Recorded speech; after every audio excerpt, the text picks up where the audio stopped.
ആ എന്തൊരുണ്ടല്ലോ.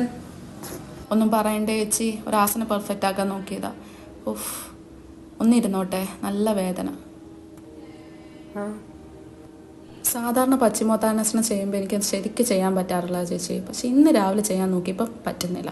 ഞാൻ എൻ്റെ സർവ്വശക്തി എടുത്ത് മുന്നോട്ട് ആഞ്ഞ് ബെൻഡ് ചെയ്തു. കിടുക്കുമെന്നൊരു സൗണ്ടും കേട്ട് നല്ല വേദനയും വന്നു. കിടുക്കുമെന്നുള്ള സൗണ്ട് പോയി ചേച്ചി, പക്ഷെ വേദന മാത്രം പോയില്ല.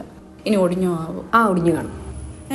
അയ്യോ. പിന്നെ നമ്മൾ ഇത്ര എഫേർട്ട് ഇട്ട് ഫ്ലെക്സിബിലിറ്റി നോക്കാൻ നമ്മളിവിടെ ജിംനാസ്റ്റിക് പഠിപ്പിക്കുന്ന യോഗയല്ലേ? അത് പിന്നെ ക്ലയൻസ് നോക്കുമ്പോൾ ഗുരുവിനെ ഒന്നും ചെയ്യാൻ പറ്റുന്നില്ല. പിന്നെ ഇത് എന്ത് യോഗയാന്ന് വിചാരിക്കില്ല ചേച്ചി.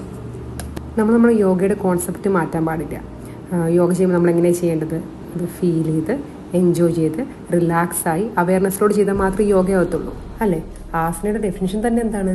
സ്ഥിരം സുഖം ആസന. ഒരു ആസന അല്ലെങ്കിൽ ഒരു പോസ്ചർ കംഫർട്ടബിളും സ്റ്റേബിളും ആയിട്ട് ചെയ്താൽ മാത്രമേ അതൊരു ആസനയാവത്തുള്ളൂ. പശ്ചിമോത്താനാസന ചെയ്തപ്പോൾ നല്ല സുഖമായിരുന്നല്ലോ അല്ലേ? ഇല്ല. പിന്നെ അതെങ്ങനെ യോഗയാവുക, ഒരാസനയാവുക? ഇപ്പം ഭയങ്കര വിഗറസ് ആയിട്ട് ബ്രീത്തിങ്ങിനെ ഫോക്കസ് ചെയ്യാതെ എക്സസൈസുകൾ ചെയ്തിട്ടുണ്ടെങ്കിൽ എക്സസൈസിൻ്റെ ബെനിഫിറ്റ് കിട്ടുമായിരിക്കും. പക്ഷേ നമുക്ക് യോഗയുടെ ബെനിഫിറ്റ് കിട്ടണമെന്നില്ല. ഇപ്പോൾ എസ്പെഷ്യലി ഈ പശ്ചിമോത്താനാസന, പാദഹസ്താസന പോലെയുള്ള ഫോർവേഡ് ബെൻഡിങ് ആസന ഒരു പരിധിയിൽ കൂടുതൽ പുഷ് ചെയ്യാനേ പാടില്ല. അത് നടുവിനിപ്പം ഡിസ്ക് ബൾജ് പോലെ അല്ലെങ്കിൽ ബാക്ക് സ്ട്രെയിൻ പോലെയുള്ള ഇഷ്യൂസ് ഉണ്ടാക്കാൻ ചാൻസ് ഉണ്ട്. ഇപ്പോൾ ഉണ്ണി നല്ലപോലെ ബെൻഡ് ചെയ്യുന്ന കണ്ടിട്ട് ഒരു ക്ലയൻറ്റും അതുപോലെ ബെൻഡ് ചെയ്യാൻ നോക്കിയാലോ? ഉണ്ണിയുടെ ബോഡി ആയിരിക്കില്ല അവർക്ക് ഇത്രയും പറ്റണമെന്നില്ല. അപ്പോൾ അവർക്ക് ഈ പറഞ്ഞ പോലെ ഇഷ്യൂ ഉണ്ടാവാം. അപ്പോൾ ഉണ്ണി ക്ലാസ് എടുക്കുമ്പോൾ ക്ലിയർ ആയിരിക്കണം എങ്ങനെയാണ് യോഗ ചെയ്യേണ്ടത്. യോഗയും എക്സസൈസും തമ്മിലുള്ള വ്യത്യാസം എന്താ? യോഗ ചെയ്യുമ്പോൾ ഫീൽ ചെയ്ത് എൻജോയ് ചെയ്ത് റിലാക്സ് ചെയ്താൽ മാത്രമേ അത് യോഗയാകത്തുള്ളൂ അല്ലേ? ഓക്കെ ചേച്ചി.